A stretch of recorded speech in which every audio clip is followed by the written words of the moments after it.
Chemistry के online class में आप सभी लोगों का स्वागत है। आज हम लोग पी ब्लॉक एलिमेंट्स में हैलोजन फैमिली यानी कि वर्ग 17 पढ़ेंगे। हैलोजन फैमिली वर्ग 17 में क्या चीज़ है आप देखेंगे। इसको थोड़ा शॉर्ट फॉर्म में मैं बताऊंगा, जैसे क्वेश्चन आपके लिए बोर्ड एग्जाम के लिए इम्पॉर्टेंस भी रहेगा, आसान भी रहेगा। तो इसमें प्रश्न लिया जा रहा है इलेक्ट्रॉनिक विन्यास के आधार पर। इलेक्ट्रॉनिक विन्यास के आधार पर क्लोरीन, ब्रोमीन तथा आयोडीन की आवर्त सारणी में स्थिति की विवेचना कीजिए। तो आवर्त सारणी में स्थिति की विवेचना क्या है, जैसे देखेंगे, ठीक ना। तो फ्लोरीन, क्लोरीन, ब्रोमीन क्या होती है, जैसे फ्लोरीन, क्लोरीन, ब्रोमीन, आयोडीन, एस्टेटीन है इसमें, ठीक ना। तो फ्लोरीन, क्लोरीन, ब्रोमीन, आयोडीन को हम इस 17वें वर्ग में है ही, आप यह जानते ही हैं सब लोग, ठीक ना। तो फ्लोरीन, क्लोरीन, ब्रोमीन, आयोडीन को हम सामूहिक रूप से हैलोजन बोलते हैं। हैलोजन, हैलोजन लैंप नाम सुने होंगे, तो उसमें हैलोजन गैस यही भरी होती है, क्लोरीन गैस भरी रहती है उसमें, ठीक ना। तो हैलोजन, हैलोजन मतलब क्या होता है, हैलो मीन्स क्या होता है सी, और जन मीन्स क्या होता है जनरेटेड। जो सी जनरेटेड होते हैं, जो क्या होते हैं सी जनरेटेड होते हैं, उन्हीं को हम क्या बोलते हैं हैलोजन बोलते हैं, ठीक ना। हैलोजन मीन्स मतलब हैलो मीन्स होता है सी, और जन मीन्स क्या होता है जनरेटेड, मतलब जो समुद्र से उत्पन्न होते हैं, समुद्री लवण से। जैसे नमक आपका NaCl होता है ना, NaCl होता है, तो NaCl क्या होता है नमक होता है, तो इसी से क्लोरीन गैस प्राप्त होती है Cl। हाँ, चाहे उसमें ब्रोमीन होती है, आयोडीन होती है, फ्लोरीन होती है, ठीक है ना। तो इसका आंसर देखेंगे आप, फ्लोरीन, क्लोरीन, ब्रोमीन, आयोडीन तथा एस्टेटीन हैलोजन तत्व कहलाते हैं। इनके भौतिक एवं रासायनिक गुणों में क्रमिक परिवर्तन होने के कारण इन्हें एक ही समूह में रखा गया है। ग्रीक भाषा में हैलोजन मतलब वही समुद्री लवण उत्पन्न होता है, इनको हैलोजेंस भी कहा जाता है, ठीक ना। आपको हैलोजन कोई देखिए आप बना सकते हैं। इलेक्ट्रॉनिक विन्यास इनकी क्या है देखेंगे, तत्व और इलेक्ट्रॉनिक विन्यास। इलेक्ट्रॉनिक विन्यास, फ्लोरीन का परमाणु क्रमांक क्या है 9, तो क्या हो जाएगा हीलियम 2s2 2p5, या यही लिख सकते हैं, हीलियम को 1s2 होता है ना, 1s2 2s2 2p5। नियान मतलब उसका इलेक्ट्रॉनिक विन्यास है 1s2 2s2 2p6। क्लोरीन का 17 होता है, तो क्या हो जाएगा 3s2 3p5। ब्रोमीन का क्या हो जाएगा देखेंगे 3d10 आ जाएगा। आर्गन, आर्गन का 18, 18 या 10 कितना हो गया 28, 28 और 5 कितना हो जाएगा 28 और 7 कितना हो जाएगा 35 हो जाएगा, ठीक ना। तो यह हो गया। ऐसे ही आयोडीन का हो जाएगा 4d10 krypton, 4d10 5s2 5p5। इनका देखेंगे समान इलेक्ट्रॉनिक विन्यास जो लास्ट में है, इनका इनका सभी का लास्ट में जो समान इलेक्ट्रॉनिक विन्यास है, सभी के लास्ट में देखेंगे हैं, आप यह देखते जाएंगे सभी के लास्ट में। तो सभी के लास्ट में क्या है देखेंगे आप यहाँ पे Na2, सभी के लास्ट में क्या है Na2Np5, इनका जनरल इलेक्ट्रॉनिक कन्फिगरेशन होता है। और सभी में हीलियम, नियान, आर्गन, कीटान जेन आने से लिख लेंगे और उसमें आगे जोड़ते चले जाएंगे, ठीक ना। इलेक्ट्रॉनिक विन्यास है, तो यही चीज़ कहा जा रहा है, ऊपर देखेंगे। तो हैलोजन के बाह्य कोश का सामान्य इलेक्ट्रॉनिक विन्यास NH2Np5 होता है, अर्थात इनके बाहरी कोश में 7 इलेक्ट्रॉन पाए जाते हैं। इनके भीतर के कोश पूर्ण क्या होते हैं भरे होते हैं, अतः इनके गुणों में भी क्या होगी समानता होती है। बाह्य कोश का इलेक्ट्रॉनिक विन्यास NH2Np5 समानता होने के कारण इनके गुणों में क्या होता है समानता होती है। तो गुणों में क्या समानताएं हैं, यहाँ शॉर्ट संक्षिप्त में दिया जा रहा है, आप ऐसे एग्जाम में लिख सकते हैं जो प्रश्न उसमें दिया गया है। पहला क्या है देखेंगे, सभी तत्वों का बाह्यतम इलेक्ट्रॉनिक विन्यास NH2Np5 होता है। ये सभी तत्व क्या होते हैं प्रारूपित तत्व होते हैं। क्या होते हैं प्रारूपित तत्व होते हैं। ये तत्व तीक्ष्ण गंधयुक्त रंगीन वाष्प वाले होते हैं, रंगीन वाष्प वाले होते हैं। हाँ, ये सभी तत्व क्या होते हैं गैसीय अवस्था में द्विपरमाणु बनाते हैं, मतलब F2 गैस अवस्था में F2Cl2 Br2 Br2I2, ऐसे ना। ये सभी तत्व क्या होते हैं विद्युत तथा ताप के कुचालक होते हैं। हैं, ये सब चीज़ है, कुछ चीज़ें इनके क्वथनांक तथा गलनांक भी क्या होते हैं प्रायः कम होते हैं, ठीक है ना। और इनके आयनन ऊर्जा क्या होते हैं, हाइड्रोजन तत्वों की आयनन ऊर्जाओं के मान क्या होते हैं उच्च होते हैं। आयन की विद्युत ऋणात्मकता भी क्या होती है उच्च होती है। और सारणी में देखेंगे आपका है, जैसे दूसरा वर्ग लिया जाए, दूसरा आवर्त, दूसरा आवर्त में तत्व क्या हो जाएंगे lithium, beryllium, boron, carbon, nitrogen, oxygen, fluorine, तब नियॉन आता है ना। तो यही ना वर्ग होगा halogen, fluorine, chlorine, bromine, iodine. हाँ, इधर से इधर जाने पे क्या होती है, आयनन विभव भी बढ़ता है, आयनन विभव भी उच्च होगा। इधर से इधर जाने पे क्या होती है, विद्युत ऋणात्मकता भी उच्च होगी। इधर से इधर जाने पे क्या होगी, इलेक्ट्रॉन बंधुता भी उच्च होगी। ठीक ना, ये चीज़ें आप पहले से जानते भी हैं अवश्य में। ठीक ना, और सभी हैलोजन क्या होते हैं, विशिष्ट रंग प्रदर्शित करते हैं। ये सभी तत्व क्या होते हैं, अम्लीय प्रकार के ऑक्साइड निर्मित करते हैं। ये सभी तत्व क्या होते हैं, अम्लीय प्रकार के ऑक्साइड निर्मित करेंगे, क्योंकि सभी क्या है, अधातु हैं। सभी क्या हैं, अधातु हैं। अधातुओं के ऑक्साइड क्या होते हैं, अधातुओं के ऑक्साइड क्या होते हैं, अम्लीय होते हैं। पहले आपको यह बताया गया है। ठीक है ना।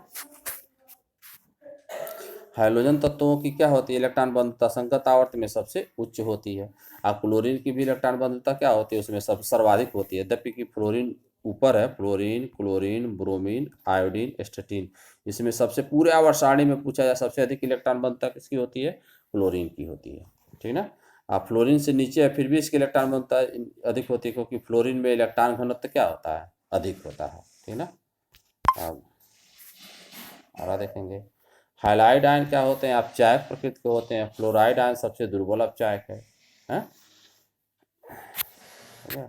और गुणों में क्रमिक परिवर्तन अब देखेंगे इसमें क्या होता है, गुणों में क्रमिक परिवर्तन आप पहले से जानते भी हैं ये चीज़ें कुछ। तो परमाणु क्रमांक में क्रमिक परिवर्तन के कारण इन तत्वों के गुणों में भी क्रमिक परिवर्तन होता है। हैं?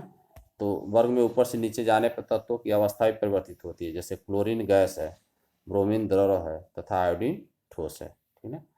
फ्लोरीन, क्लोरीन, ब्रोमीन, आयोडीन, ये दोनों गैस हैं। ये दोनों क्या है, गैस हैं। ब्रोमीन क्या है, द्रव है। आयोडीन क्या है, ठोस है। आयोडीन क्या है, ठोस है। वर्ग में ऊपर से नीचे जाने पर गैसों का रंग गहरा होता जाता है। अतः फ्लोरीन हल्की पीली होती है, क्लोरीन हरी पीली होती है, ब्रोमीन लाल भूरी होती है तथा आयोडीन वाष्प गहरी रंग की, बैगनी रंग की होती है। ठीक है। अब परमाणु क्रमांक वृद्धि के साथ इनकी परमाणु त्रिज्या भी क्या होती है, बढ़ती है। परमाणु क्रमांक में वृद्धि के साथ इनकी परमाणु त्रिज्या भी क्या होती है, बढ़ती है। ठीक है ना। और ये चीज़ आप जानते ही हैं, परमाणु क्रमांक में वृद्धि के साथ इन तत्वों की आयनन विभव तथा विद्युत ऋणात्मकता घटते हैं। मतलब ऊपर से नीचे जाने पर क्लोरीन, क्लोरीन, ब्रोमीन, आयोडीन, तो जैसा कि जानते हैं ऊपर से नीचे जाने पर आयनन विभव घटता है, विद्युत ऋणात्मकता भी घटती है। ठीक ना। लेकिन धन विद्युतीय लक्षण क्या होता है, बढ़ता है। हाँ, इसलिए आयोडीन क्या होता है, आई प्लस भी बनाता है। आयोडीन क्या होता है, आई प्लस, मतलब आयोडीन में धात्विक लक्षण भी थोड़ा बहुत पाया जाता है। ठीक ना।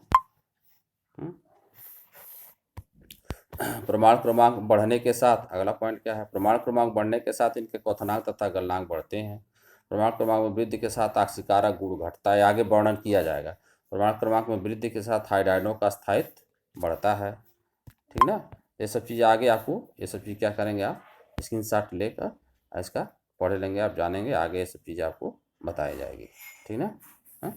जैसे यही चीज़ देखेंगे, हैलोजन के कुछ गुणों का यहाँ पे विस्तृत वर्णन दिया जा रहा है। हैलोजन के कुछ गुणों का विस्तृत वर्णन यहाँ पे दिया जा रहा है। ठीक ना। तो पहला क्या है इसमें देखेंगे, ऑक्सीकारक प्रकृति इनकी क्या होती है, ऑक्सीडाइजिंग नेचर। ऑक्सीकारक प्रकृति मतलब क्या होगा, अपक्रिया में इनका जो ऑक्सीकारक होते हैं उनका अपक्रिया में क्या होता है, अपचयन होता है। मतलब ये ऑक्सीकारक का रूप प्रदर्शित करेंगे, मतलब किसी अपक्रिया में क्या होगा, इनका आसानी से अपचयन होगा। ऑक्सीकारक प्रकृति होती क्या है देखेंगे, ऑक्सीकारक प्रकृति, हाइड्रोजन परमाणुओं की इलेक्ट्रॉन बंधुता का मान अत्यधिक होने के कारण यह एक इलेक्ट्रॉन आसानी से ग्रहण करने की प्रवृत्ति दर्शाते हैं तथा यह प्रबल ऑक्सीकारक होते हैं।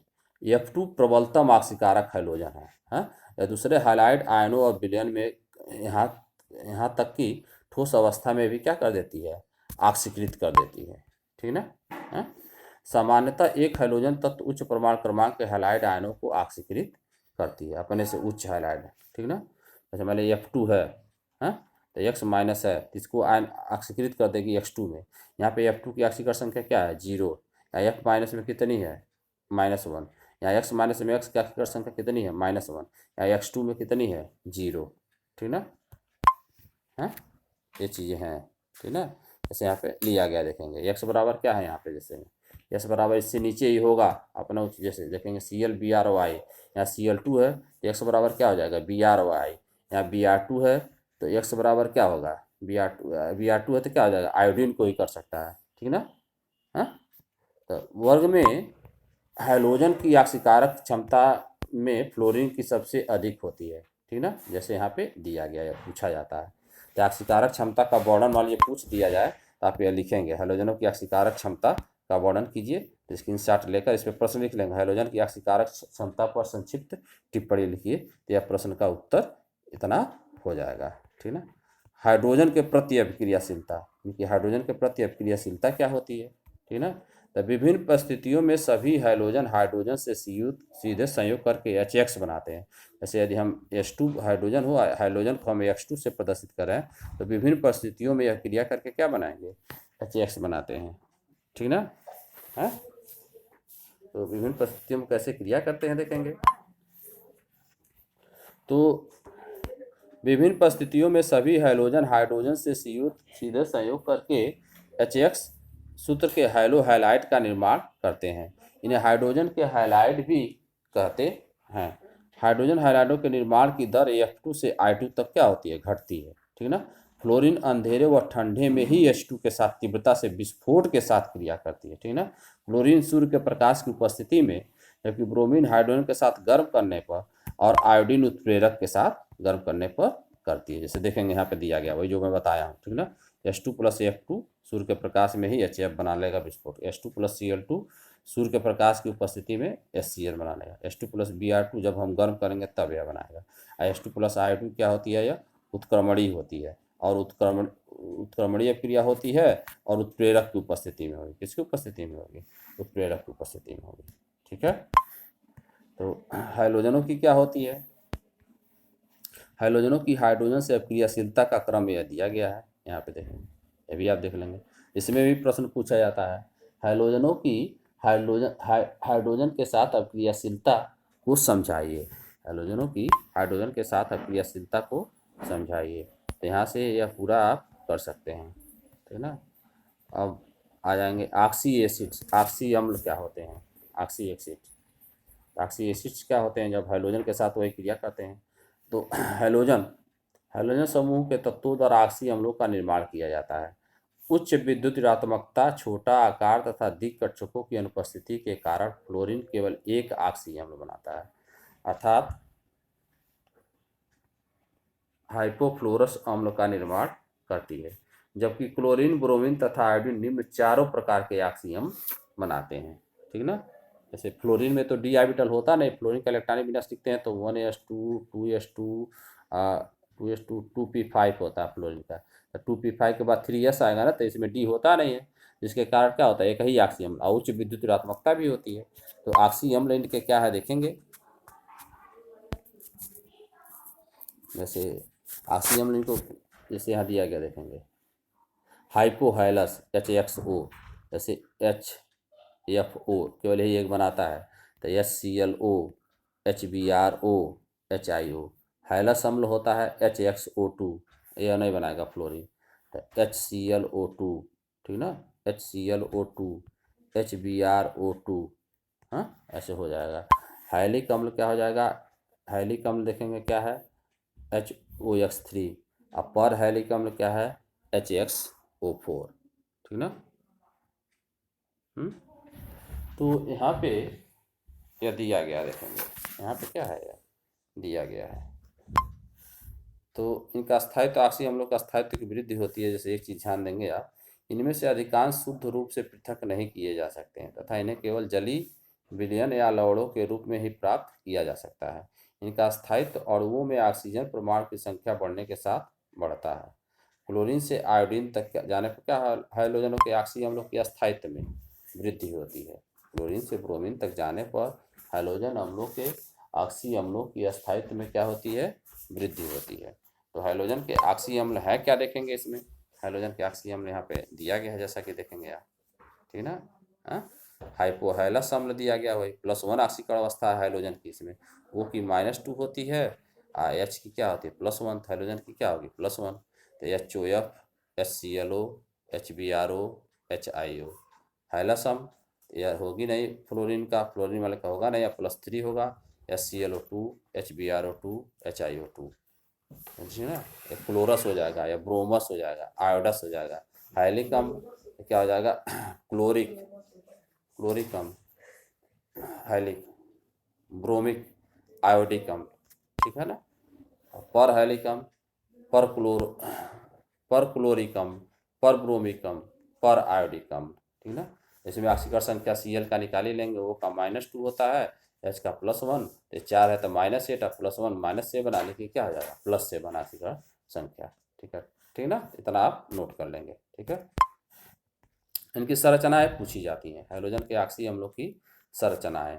तो हाइपोएलस की संरचना क्या है देखेंगे, हाइपोएलस अम्ल की संरचना। तो इसके केंद्रीय परमाणु, इसके केंद्रीय परमाणु मतलब क्या होगा X, हैलोजन है ना, पर sp3 संकरण होता है, और आकृति क्या होती है रेखीय होती है, जैसे XOH है, ठीक ना। तो तीन तीन होते हैं 6 इलेक्ट्रॉन इसमें, तो इस पर क्या होगा sp3 संकरण होगा, 4 पेयर इलेक्ट्रॉन हो जाएंगे, 3 लोन पेयर और एक क्या हो जाएगा बॉन्ड पेयर, 3 लोन पेयर होगा और एक क्या होगा बॉन्ड पेयर, ठीक है। हाँ तो sp3 संकरण होता है इस पर। हाँ, और संरचना कैसी हो जाएगी, वास्तव में जो परमाणु क्या होते हैं उपस्थित होते हैं तो रेखीय हो जाएगी इसकी संरचना, ठीक है ना।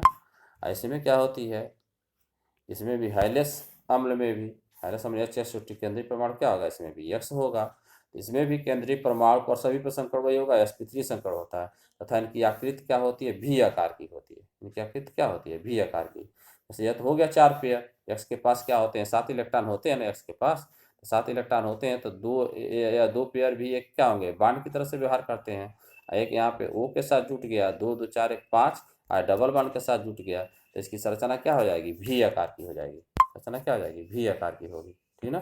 ऐसे में देखेंगे इसकी क्षारकता भी आप लिख सकते हैं, इसकी क्या लिख सकते हैं क्षारकता भी। इसमें देखेंगे एक OH है, यही H आयनित हो सकता है, इसकी क्षारकता क्या होगी 1 होगी, इसकी क्षारकता क्या होगी 1 होगी, ऐसे यह लिख सकते हैं, ठीक ना। इसमें भी एक OH है, इसकी क्षारकता क्या होगी 1 होगी।